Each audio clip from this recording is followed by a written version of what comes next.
Hi, guys. Welcome back to Roots and Arrows Farm. My name is Victoria, and if you're new here, thanks for being here. If you're not new, thanks for sticking around. Today, we actually have a fun thing for me. It's my first time having a conversation with another YouTuber in this format. So, we are here today with Kristy Huntsman from the YouTube channel From the Roots Up. And we are going to chat a little bit about what we would tell our younger selves if we had the chance to kind of sit down with our younger selves. So, anyway, without further ado, I'm going to let her introduce herself and talk a little bit about her channel. So, here she is. All right. I'm Kristy Huntsman, like Victoria said. We are on a little homestead that we are working on building out in Ada, Oklahoma, or near Ada, Oklahoma, not really in town at all. And we have two daughters, a 16-year-old and a 13-year-old, and we are just kind of doing life, doing life, building our homestead, and trying to train our daughters to have some natural skills, trying to create a home of peace and balance. That's who we are. Very good. Very good. So, Kristy, if you could sit down with your younger self, say, I don't know, 10 years ago, 15 years ago, what would you tell your younger self? Or Oh man, what is a topic that you would want to bring up, should I say? one of the biggest would be um, to be more gracious with myself, because life isn't really about achieving perfection. It's Yeah. about, you know, doing the work. And I like, one of my favorite quotes has become, I don't know if you've ever heard the quote, life isn't about waiting for the storm to pass, it's about learning to dance in the rain. And I feel like that's one thing I've learned. We've been married for 20 years this June, and that's one thing I've learned over and over and over again, is that like, life is all about stuff happening over and over that you just can never see coming, that just hits you like a freight train. And if you decide that you're going to be one to wallow, you're going to spend your whole life wallowing. And Yeah. that sometimes you just have to decide it's okay to just, okay, well, let's roll with the punches and see how we can make the best of the situation. I think that's a huge thing I would tell my younger self. It is okay not to achieve perfection. Like we were talking about in the other interview, perfection is the enemy of progress. And like, it's okay to just do things and just make progress slow intentionally and not do it perfectly every single time. I think that's Right. probably one of the bigger things I would tell myself. That's a great thing, and I'm glad you mentioned that too. Go check out Chrissy's channel From the Roots Up. Our other part of this interview process is going to be posted on her channel, talking about the future and what we hope to grow and achieve moving forward. So, yeah. So back to what you said, Kristy, about telling our younger selves to learn how to dance in the rain and to not wallow. This is something that I talk about on my channel a good bit. I am currently going through a divorce. I am now a single mom to my four kids, and it could be, if I let it take over, it could be very easy for me to stay in a place of wallowing and of being sad, and kind of focusing on what I thought was going to happen, and being sad that it's not going to happen that way. So moving forward from that has been something I've really had to learn. And I think that that is also, something that I would equally want to tell my younger self, is that, hey, things are not going to go quite how you thought they were going to go, but you're going to be okay, and you're going to figure it out, because I am okay. I don't think I'm in the place of having it all figured out by any means, but I'm okay. And I think that that's something that I would want to stress to my younger self, is that life life is just a curveball after a curveball. You know, I've heard before that, like, you make a plan and you hear God laugh, but I don't really like to. I don't really like to stress to like focus on that, because I don't think that God laughs at us, but I do think that 9 times out of 10 you can make a plan, and it's like the more specific you make that plan, the more things could go wrong. Oh yeah. So I think I would want to stress to myself that that it's going to be okay. So, Well, and I'm a planner. Like that's who I am yeah, to the core of my being. When I was in 8th grade, I had my whole life planned out to the yeah. T. And yeah, You it okay? is almost like, okay, that's hilarious. But but I think that's part of it too, is, allowing for those curveballs and Mhm. allowing yourself to be used by God in those curveballs, because honestly, I love our life. It's Yeah. not a life I would have ever picked for myself. It's not a life I could have ever imagined for myself. But the opportunities I've had, the things that we get to do, the people we've met, like I love our life, and we get to be used by God in some really super cool ways that I would have never imagined. I write Christian women's Bible study books, and Oh, if wow. you would have told me that I would be writing anything, I would never have believed you. I would never have believed you. Oh And gosh. we had like a master's um, thesis kind of thing that we had Mhm. to turn in when we finished our master's degree. And I swore up and down, I was like, I will never write anything again. And here I am. Like, Willingly. God was like, almost laughed, like, we'll Yeah. see. But, but I find myself like in those moments, just letting it happen and let God use you, Mhm. rather than wallowing, rather than saying, but what could have been, and what could, my life would Right. have been a whole lot different if it would have stayed where it was. But I can't say that it would Right. have been better. I love everything about where we Yeah. are. Even the struggles and sometimes the ugly days, like, this is a great life.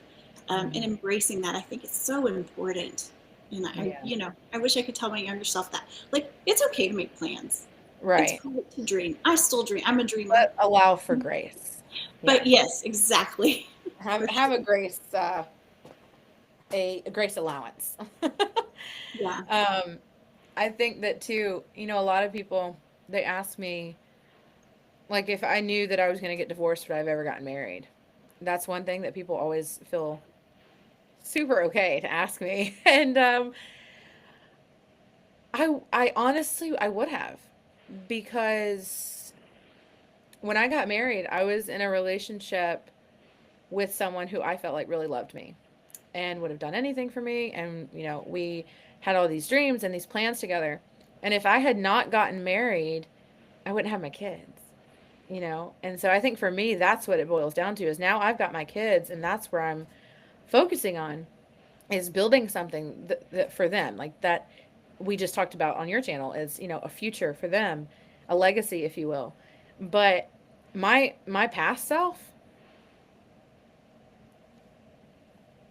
I think I would have wanted her to know that things might not work out. Like I said, things aren't going to work out quite the way you thought they were, but you're going to get so much out of it. Like Mhm. it's still going to be worth it. And I was just going to touch on your point about how you were in school and you hated writing, you didn't want to ever be a writer. I actually, when I was in high school, I thought that I was going to move to like California or New York City and be a writer. That was the direction I wanted to go. Is I really wanted to write for magazines, and I really wanted to like live that fast paced life and have the apartment where I could like walk to the office and sit in an office all day, which right now just blows my mind because I would hate that.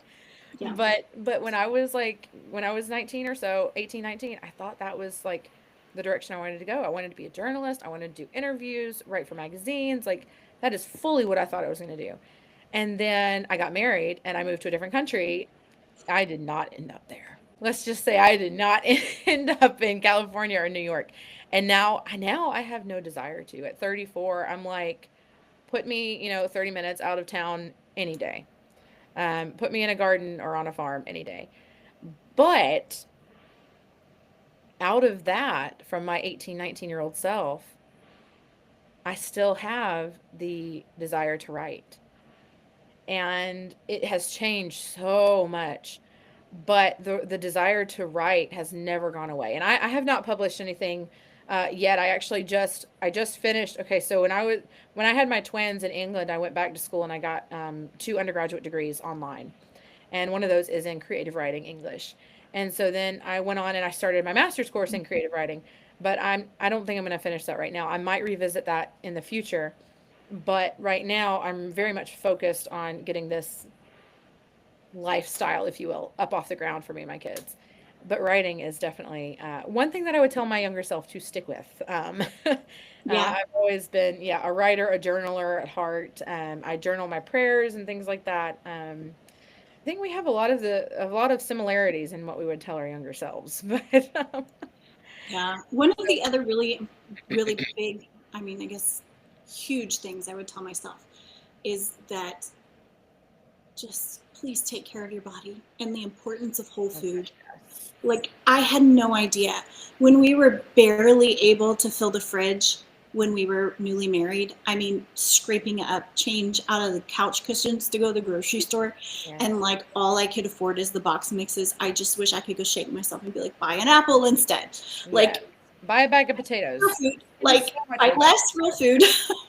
Do Yes. make it work, figure it out. It is worth it, Yes. because I feel like some of the struggles that I have now, health wise, um, I'm just now learning God created food for us and Right. for our bodies, and Yeah. to use man made food as a substitute with chemicals and things like, I feel like that is why our society is so, so sick.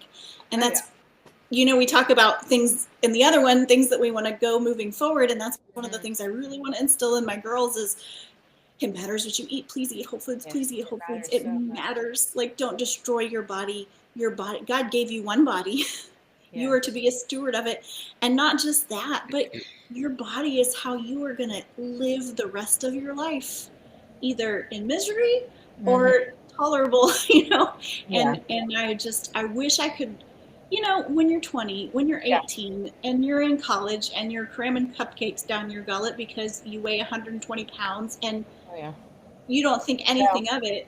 And then one day you wake up and you're like, I destroyed myself. I wish I could go back. And I don't know if I'd listen, but I well, want to shake my younger self and be like, it matters.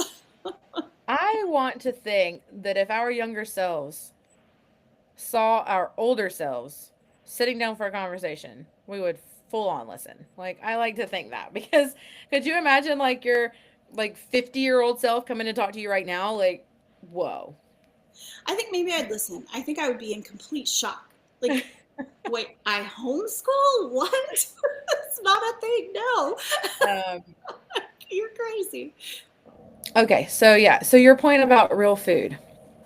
Oh my gosh. There are so many things, like I said, I've spent the past several years learning about, and real food is one of them. And not just like the stuff that you can grow, but like butter. And Yes. because my family, for the longest, I grew up basically on like country crock margarine or whatever it was. And I came here. So in October, we came here, me and the kids, and I started looking through my parents' fridge, and I was just like, whoa. And I started like reading off ingredients to them, those that I could even pronounce. And it was eye-opening. And we have since switched to real butter. Like what is it, cream and salt or something? It's like that's your butter. Yeah. We've switched to real butter. We've switched to we haven't done this yet, but I want to switch us to raw milk. My parents still buy like whole milk at the store, which that's a whole tangent I could go on. But I'd like to switch us to raw milk and maple syrup. Oh my gosh, they would do the like the Aunt Jemima or something like that, and I was like, just buy the maple syrup. But Well, and I never realized, and my daughter has noticed this too, my older daughter. When we started really like, okay, this is nonsense. Cut this out. We're not bringing this kind of food home. We're gonna put real ingredients. Then when you go and you're like eating a Twinkie or something, it tastes plastic. it's You gross. eat the Aunt Jemima syrup and you're like, Oh my gosh, oh, this no, happened. it tastes fake. Yes, it's And it's so like, I was so used to this, but it doesn't taste real when you're used to the real stuff. yeah. We mill our own flour, and that has been a game changer, y'all. I'm I in want to know in my flour. I want to. perimenopause, and I was earlier this year. This is probably TMI. Anyway, earlier this year, I was having all these hot flashes and like all these all the kind of symptoms. I don't know what. And when we started going whole hog and milling our own flour. Yeah. I'm not sure exactly what it is in the flour. I think it's probably the high vitamin E content, but like after 1 week of eating it, they went away. I didn't have a hot Really? flash until like we would go on vacation and I would go a few weeks without eating it because I wasn't home to make it, because you can't really take your meal with you when you go Wow. places. And then I would find them coming back and I would be like, this is crazy. Like, um, but yeah, the That's interesting. incredible health benefits that we've seen and that we've read, and seen in others. But um, that, to go back and tell my younger self, okay, this sounds really crazy, but if you save up and got a flour mill, it would be worth It it. would Like, change your life. what? A flour mill? Can you even mill your own flour? What? Like, all these things. But see, But that's another thing that I didn't know. Like up until, well, I probably saw it on YouTube several years ago, but basically up until my 30s, I didn't know that you could just like mill your own flour. Or, what was another same. one for me? It was oat flour. You like you blend oats. Like that is oat flour, and then you soak that like in water and that is oat milk. And it was just like all of these things, it was just blowed my mind. And or I guess blew my mind, sorry. But yeah, I was there are so many things that I would want to tell my younger self if I had the chance. Just aside from like life in general, like the way our life goes, but also like the things that I now know. You know what? One thing I would tell my younger self specifically is to go to YouTube. Because for the longest time, I didn't know that YouTube had like people on it. I would be like a 17-year-old or whatever. I remember very vividly looking at YouTube at music videos, like nonstop music videos. I just, for some reason, thought that was the only thing that YouTube had to offer. And if I could tell myself one thing, it'd be like, go actually Google like how to start a garden, or not Google, but YouTube, how to start a garden. YouTube, grow your own food. You like look at videos of people who are out there doing this and learn from them instead of starting at 30, starting at 20 and seeing what that 10-year difference could bring. That's one thing that I would definitely lean into heavily is figure out what you can do. Like. I don't know. There's so many things. There's so many things that I would Oh tell yeah. myself. But the other thing is like friends, and finding the kind of purposeful friends that care more about your soul Yeah. and you than they do about your happiness.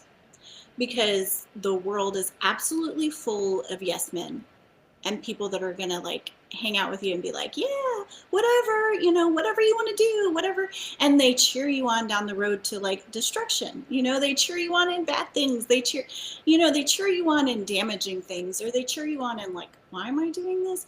But like surrounding yourself with the kind of friends that will call you out on your nonsense, Mm-hmm. and they'll help you pick up the pieces and help you pick up the mess, I think is so important. And really, I didn't have that kind of friends until I was probably almost 30. And once I had them, I was like, yes, these Oh, are worth their weight in gold. I cannot let them go.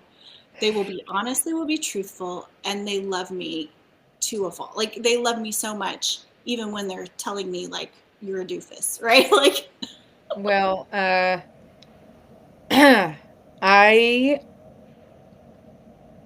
I can't really talk much about that one because I currently don't really have many friends. I have one friend who I've known since I was little, and she's great. She will definitely call me out, call me out on just about anything. But I think that's why she's stuck in my life for so long. I met her technically when we were like 5, but our dads knew each other when they were growing up. So we're kind of like second generation, in a way. yeah. Um, but but yeah, I see her every now and again. She doesn't live too far from me, so that's cool. And like I said, she is a great friend, but I don't have many other people like at all because I mainly because we were gone. Like I was in Yeah. Cyprus for 3 or 4 years, and then I was in England for 4.5, almost 5 years. And even when I was here, I was in that relationship with my ex-husband for about 3 years before we got married, and it was just me and him all the time. And so you've got a good decade of I've just been kind of removed from anyone besides family. Yeah. And so I'm kind of in that point now where I'm like, okay, I need people. Like, I don't really know where to look. I've looked at church, but eh, a lot of those people have known each other for a very long time, and so they're pretty tight knit grouped. Makes Um, it hard. it makes it a little hard. We had a women's group that would meet like once a week, and I got involved with that. And those ladies are great, but there's no one kind of in my walk of life, in my frame of mind, in my like where we could really just connect. You know what I mean? Like the older ladies are great to talk to and great to get advice from, but none of them want a homestead. None of them are like trying to bake for an income. None of them have really little kids. None of them like all of these things that I feel like I would want to connect with someone with on that kind of level. And so I think that's really what I'm still searching for very much, is a Well, friend base. So and I do have to say, my close friends, they're not homesteaders. really, They're well, not. maybe But, I'm just holding out for the wrong they love me fiercely and they tolerate me chatting about it. So, meh, that works. I'll My figure best it friend, out. the one that I grew up with, she actually does homestead. My best friend, she homesteads on a bigger level than I do. She has tons of chickens and goats, and they have a like a puppy breeding business kind of thing to their side. Like they have a lot going on, and yeah, so it's kind of cool to have her. It's really great that we don't get together as much as I'd like us to, but she has 3 kids, I have 4 kids. We're kind of always doing something. It's a hard time of Um, life for sure. but yeah, she doesn't I mean, I could probably leave my house and be at her house in less than 10 minutes. But it's just life, you know. But she understands that, and having someone I think who understands that is what is most That's a important. huge, So, yeah. Somebody yeah. that after 2 weeks you can pick up and text message and it's like they're not going to be offended because they know. Yeah. Like And it's be like, not, oh, the I easily totally thought I texted offendable. back, sorry. Yeah. But But a point that you made earlier about just real quick jumping back, you said that once you're away from real food, or once you're away from the fake food, for so long you taste something and it tastes gross. I had an experience with that this past weekend. We stayed at a hotel because we went to Folly Beach and we came back, stayed the night, and then went to Riverbank Zoo the next day here in South Carolina. And we stayed in a hotel and they have like the hotel breakfast, right?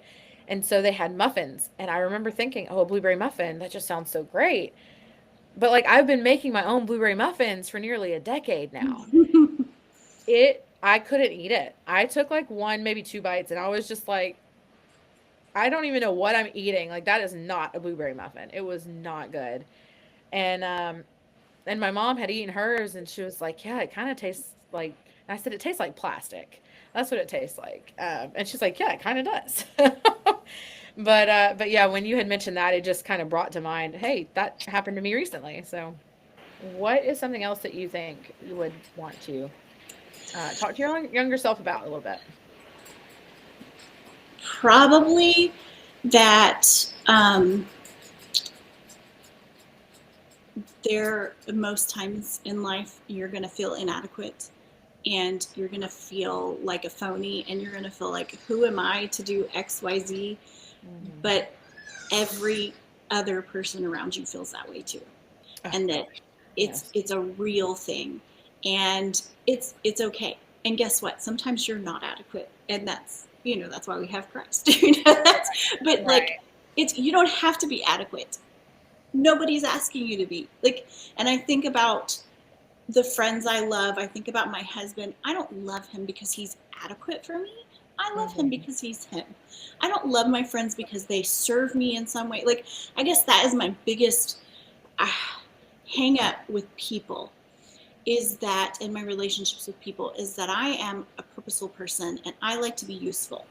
And I Yeah. feel like my relationship with people is only as strong as my usefulness to them is. And when I stop being useful to them, then why would they even keep me around? And if Wow. I could go back and tell my younger self, you don't have to be adequate to be loved. And everybody feels inadequate to the tasks before them, and that's okay. And that's why you have grace, and that's why you are filled with people. You surround yourself with people that are there to support you, not just mooch off of your skills. Like that's it's Right. and that, I guess my biggest wake up call for that was um, being super sick. I had mono when I first had my youngest, and then I didn't really take care of myself, and it turned into chronic mono and chronic fatigue syndrome, and like this autoimmune thing. And if I didn't take care of myself, like it came back all the time. And now I manage it through whole foods, I manage it through rest, I manage it through intentional. But there was a long time with that, and then my back injury, that my husband had to do more taking care of me than I was a self-sufficient person, and then all of a sudden I am needing everything. Oh my And gosh. it really weighed on me so heavily, because like the guilt of that, because I need to do all these things. I'm not Right. taking care of my kids. I'm not the mom I always planned and wanted to be. I'm not the wife I always planned and wanted to be. And I can't offer anything in return for this. And it took me a long time to realize I don't have to offer anything in return. Like, they're not asking for anything in return. Um, I'm inadequate, and that's okay. And sometimes I'm inadequate, and that's okay too. Yeah. But that feeling of inadequacy, and that's something that everybody struggles with, no matter how Pinterest perfect they come across on the outside. Mm-hmm. If I could go back and tell myself, it's okay. Like, you are worth more than your usefulness. Like, that's not what makes you worth something to somebody. Yeah. Um, Oh gosh, isn't it though? Um, I think. Sorry. I think that that is also along the lines of something that I would want to stress to my younger self is being worthy. Because for a long time, like I said, there was a long time there that I didn't lean into God. I didn't lean into the church or reading my Bible or things like that. And that's kind of where I feel like if I could pick like a certain age of myself that I would want to sit down and talk to, it would be that self that was kind of coming out of high school and going into college, kind of, because I feel like that is where my life really for the first time like really changed trajectory of where I thought it was going to go versus where it went. And I kind of want to tell like that 19, say 19-year-old self, hey, you might not go to the big 4-year, great university, but you could still go to this like smaller college and get the degree you want and still do something with like you could still, lean into God, focus on reading your Bible, realize the passion that you have for that, maybe get your degree in that because I struggled with that for a long time. Did I want to go for creative writing or did I want to go for theology? And I actually went for both and I got 2 degrees as a 32-year-old. And so I just kind of want to tell my 19-year-old self that, hey, like you are worthy whether or not this goes the way you want it to. Because I actually started right out of high school. I started at a big 4-year university here in town, Lander University, and I was on track, I think, for mass communications like journalism. And my first or second, I think it was my second semester, they gave me a chemistry class and like a a next level algebra class or something. And I suck at math. I'm very very bad at math. And so for both of those, math is like a heavy thing in those subjects. And I think I walked away with like a D. Maybe I may have failed one of those classes. I can't really remember, but it was really bad. And my grandma was like, "Look, we're not going to, keep paying for you to go and fail classes. Like that's not going to happen." And I can't blame her for that. And I said, "Okay, I'll go to Piedmont Tech, which is a small 2-year university." Well, when that shift happened, when I kind of in my mind failed out of the 4-year and I went to a 2-year, I felt like I wasn't worthy of even going to college, of trying to get a degree, of and so then because I felt like ashamed almost, I started skipping classes at Piedmont Tech at the smaller college. I started not worrying about my subjects, my classes or my things that I had to turn in. Started not worrying about it because it didn't feel as important as the 4-year university. And so I ended up actually dropping out at about 19 or 20 years old. And I didn't go back to college until, well, recently. I think I was 30 or something when I started again. But if I could tell that, that 19, 20-year-old, hey, it doesn't have to go exactly the way you thought it was going to go for it to be worth something, who knows? Who knows? I think that that's a big one is you are worthy. You were created in the image of God. You need to lean into that, and you need to trust that you're going to be okay. Yeah. Like, I think that is a big one. Because I didn't realize, I didn't know, or I feel like I maybe knew because, like I said, I became a Christian as a young child. So I feel like I knew, but maybe I forgot, or I was ignoring it maybe, or it was just pushed in the back of my mind. Um, but my worth is not from getting a degree. My worth is not from, figuring out where I want my life to go, whether or not I become a farmer. Like, my worth isn't held up in that. My worth is in God, is as Well, and I would have told you at 16, I would have said those words, but I yeah. wouldn't have really Yeah. understood them at the core of my being. Like I would have told you, yeah, my worth's in God. Yeah, obviously I could serve God no matter what. But there's something to that sinking into your heart Right. and really getting it. Yeah. Yeah. And I don't think I really got that until, honestly, until I became a mom. Or until, I guess, until I found out I was pregnant. I think that's when I really started leaning into, I was really, really scared that I was going to screw it up. I think that was kind of my I main thing. Was still like, am. And I my was, oh teenager. my gosh, I was so freaked out. And so I'm I even more really, scared now. yeah, well, that's what kind of drove me to really reading the Bible and being like, okay, as a mom, what the heck am I supposed to do? Tell me. Now, unfortunately, it's not that black and white, but that did lead me to the more deeper understanding of God's word and His will.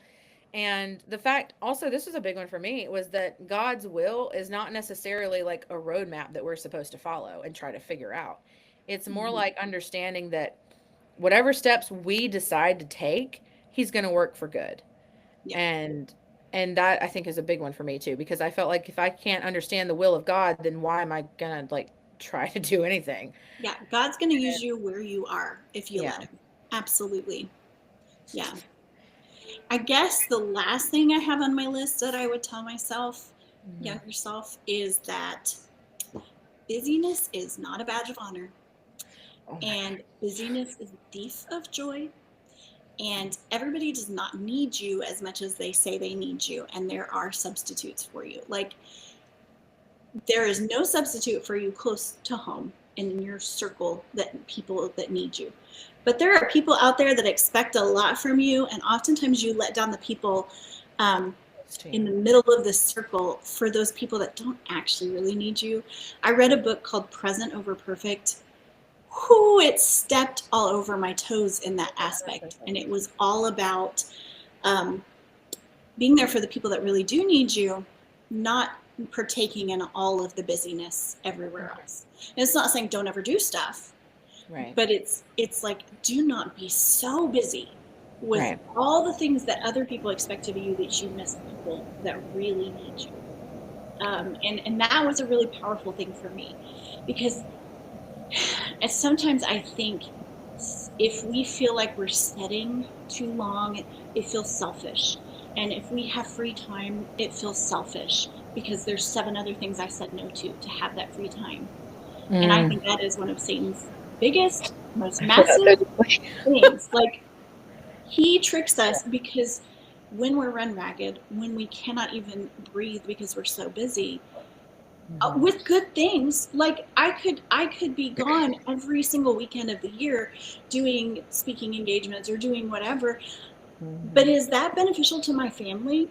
Those are Right. good things. I could benefit those ladies when I go to speak at those ladies days or whatever, and I know that it would be beneficial to them, but Hmm. at what cost?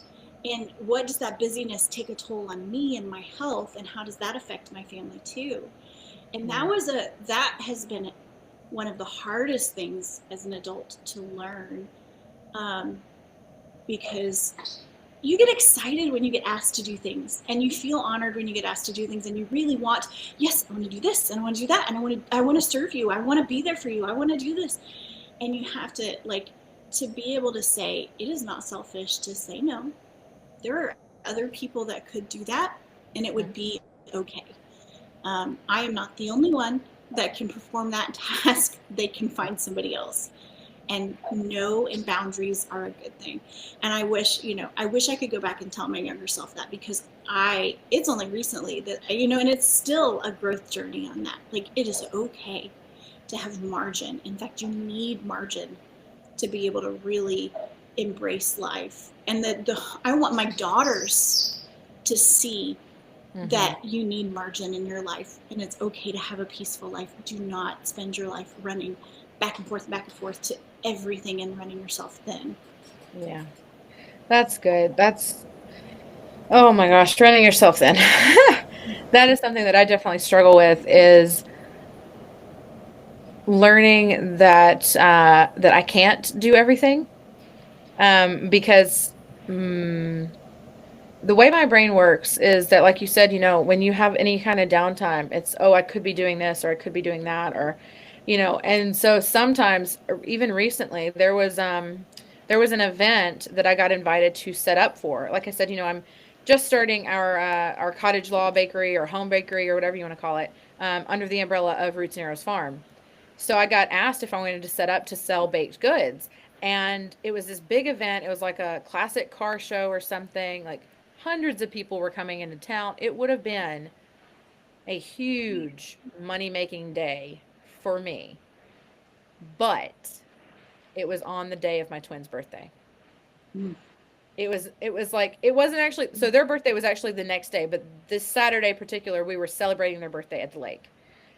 And so I obviously was like, no, I can't do that. I've got to bake their cake. I've got to be there with my kids.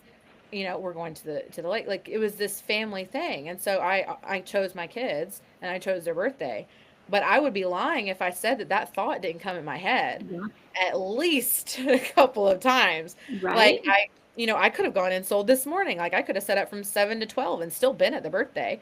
Not sure where their cake would have come from, but we could have bought a cake. Like, there were constantly these thoughts coming at me that I had to push aside, because I had to put my family first, my kids first. I had to Yeah. put what was right in front of me first. And, to ignore the struggle that was there would be to not be honest about it, would be me not being real. It's That true. struggle is definitely there. It is a hard struggle. And Yeah. part of it's selfishness, but part of it also is that you want to be all things to all people. Like, you want that.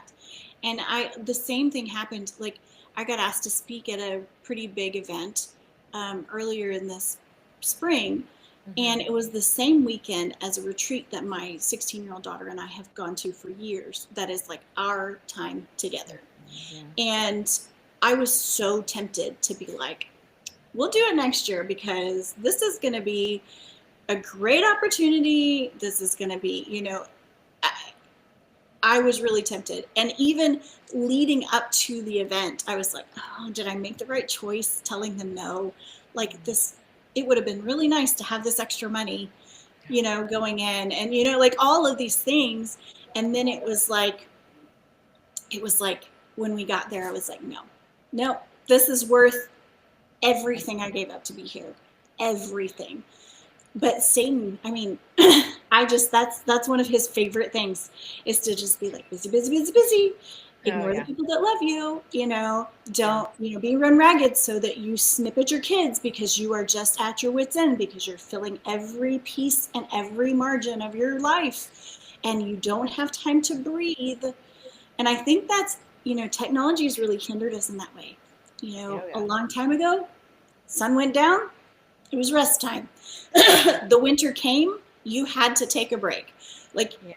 getting back in touch with some of those seasonal and daily rotations of rest, I think, is huge. Yeah. Really, even I think there was a book I read. Oh, I forgot what it was called, but it talked about, one of the chapters was um, the importance of the Sabbath to God's people. And I'm Mm-hmm. not one that lawfully observes the Sabbath, but they talked about, and I'm not going to hold anybody to that, but they talked about the benefits Right. of that and having a Yeah. day of just rest and focus It's on God and it's how that prioritized. increased Yeah. life expectancy. They looked at cultures that observed Sabbath rest and they were like 10% more to 20% more life expectancy. And it was shocking, but it makes sense because they're forced into a time of rest, a time of reflection. And I think we are, like I said, society calls busyness a badge of honor. And we almost, that's another way we're countercultural because society will look at me and be like, You're you're lazy. doing what today? You just Yeah. took the kids to the park for no reason? Like, Yeah. that's not, you're sitting on the couch and watching movies with them, having a Jane Austen marathon because it's, like, what? I'm like, yeah, I am, because that's what needs to happen today. Yeah. But it took me a long time to get there because I, that's not my person. My personality is goals, Mm. dreams. Let's accomplish this. Let's go. Let's run ourselves to but it just, it's not sustainable. Yeah. It is not sustainable, that's for sure. When I was very focused on getting my degrees, I remember I would wake up at like 4:45 or so, and I would kind of like do my morning stuff, and then I would start studying. And I would study from about 5 to like 7 maybe, when my kids kind of started waking up. And so then it would be, I would with my kids all day. And so then they would go to bed somewhere between like 8 o'clock and 9 o'clock, somewhere in there. And they would go to sleep. And then I would work until like midnight. And I would go to sleep at maybe 1. And I'd wake up the next day at 4 o'clock or 4:30 and do it all over again. And I mean, I made it work. In my mind, it was like, okay, I'm a great student. I'm making straight A's. I'm being a great mom. But I wasn't getting hardly any sleep. I wasn't, I was barely keeping up with like the laundry and the dishes and the cooking and the stuff for the lifestyle that I was hoping we'd have. But I was running myself ragged. And oof, it, Well, and there are seasons where, okay, for these few months, we've got to knuckle down and do XYZ. yeah, But it's absolutely not sustainable for not. the long I term. did It's it for just I think not. it took me 3 years to finish that degree. So it was close to, it was on and off for 3 years that I was just exhausted. Like, even when I tried to act like I wasn't, if I kind of sat down for like 5 minutes, I would start like nodding off.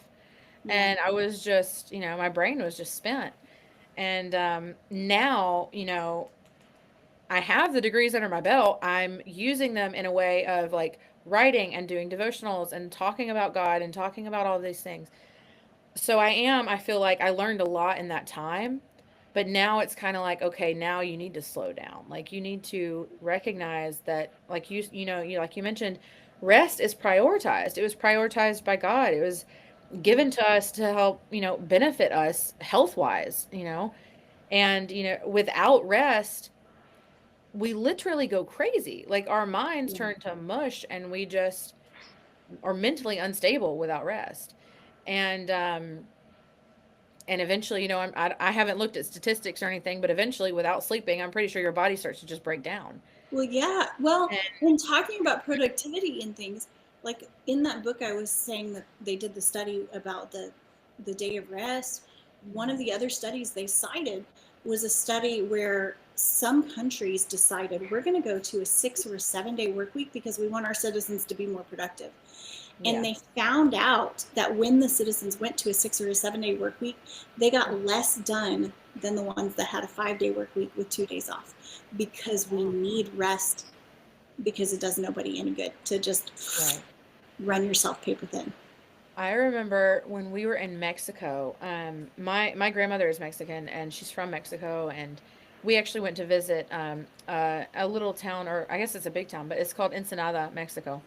But anyway, I learned a lot about their culture, and one of the things that I learned is that they are sometimes, a lot of their places are open like from early in the morning to kind of late at night. Um, but they take like from 11:30 to maybe 1, and they go home. and they eat lunch with their family, and they take a siesta, they take a nap, and they rest for a good 2 or 3 hours. They just slow down, and then they reopen at like maybe 3 or 2:30 or something, and they're open until 7 or 8. Whereas instead of being open like your typical 8 to 5 or something like that, like they take a good 3 hour chunk in the middle and just rest, whether that be napping or reading or cooking or like whatever they want to do with their family at home. They go and they do that, and I think that that is something that when I wrote my dissertation on several points, and the points of the way other countries do things versus the way America does things was a big point for me. And You. as far as our society goes, that's just one of the things that is very different in from country to country. Um, just as a side note, right off the top of my head, another one is that in other countries they teach their children English in like kindergarten and first grade. Whereas here we don't emphasize learning a second language until maybe middle school. And the brain capacity for a child to learn another language and have that native tongue, it kind of starts to teeter off around 7 or 8 years old. And Yeah. so before that is when they need to start, learning a second language. Sorry, I could go on about that, but yeah, back to No, our point. my kids learn Greek because Koine Greek because that's when they're little because that's Yeah, yeah, makes I it mean easy. it's not to say that you can't learn it at an older age. I'm sure you can. I know a lot of Spanish. I know a good bit of Turkish, but I can't. My brain will not just start Hard. thinking and talking in those languages. Like if I hear it, I can recognize it. If I read it, I could probably make it out. But just automatically talking and conversate, having a conversation in a different language, like my brain just does not do that. And and I think, honestly, a big part of me thinks that if I had learned it as a small child, that that would be different. Whether that be through a class in school or whether I got to spend more time with my grandma and and spoke Spanish with her. I think I'm very passionate about children at a younger age learning a second language, any kind of second language. But you mentioned that your kids are learning Greek or have learned Greek. That's a great place to start. Greek, Latin, especially Latin, is the root of a lot of our romance languages, if not all of our romance languages. There was a curriculum actually when I was wanting to do homeschooling with my kids. There's a curriculum that we looked at that taught Latin to little kids, and a lot of people kind of rolled their eyes at me and they were like, "Why are you going to let them teach Latin? Why? I mean, why are you going to let them learn Latin?" I was like, "Well, because if they learned even the basics of Latin, then they could jump off into Spanish or French or whatever, and it would just like they'd have a jumping off point." Same with Greek. And Yeah. I find that learning a language like that, you understand so much more about how words are put together and the use of words and the types of words and things. Like it's Mhm. insane. And well, and also the added benefit, like Greek is one of those foundational languages like Latin, but also Mhm. Greek scriptures written in Greek, and Yeah. so they can go back and read, which is 100%. was our primary objective in having them learn Koine Greek, and it's been so much fun, and I've gotten to sit and learn alongside them, which has Oh been yeah. so much fun. But like you said, a lot harder, but Yeah. you stick with it and you plug through. The learning with them thing is part of the reason why I really want to homeschool. There's so much. We just did maybe I think we did like 6 months of homeschool right before we moved back to America, and in that 6 months, I realized that I really love history. I kind of always knew like, oh, I love learning about stuff and where it came from and who invented this or whatever. Like I love that, but when we really started doing homeschool, I was like, that was my favorite part of Yeah, sitting down with them was when we went over the history stuff. I loved it. it really, I love, and those watching the light bulb moments in your Yeah. kids that they're like, what? And then having the light bulb moments along with them, it's so Yeah. exciting. It's a It little is. sad because the older mine get, like, the more self-sufficient they become, and it's like, oh, I don't get to read your history. Like, can we sit and read it together? Can you tell me what you learned today? Like, but especially like my 16-year-old, she's doing concurrent classes, so it's less of me Oh. curating what she's doing, and it's like, I miss that. I really miss Yeah. the, Missed it. Aw. sitting down and reading and watching their eyes and being like, really? That's Mhm. really cool. I It's didn't fun. know that. Okay. Yeah.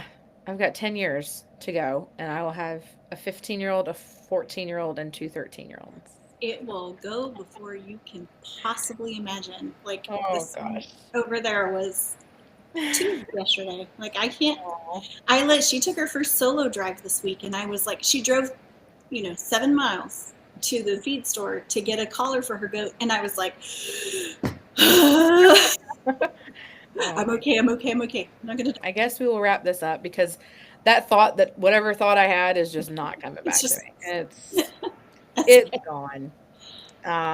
Okay. Okay, so it has been so great to get to talk to you. Thank you for doing this and for being here with me. Um, Yeah. Okay. So Kristy Huntsman from the Roots Up, I will have her linked below. Go check out her channel.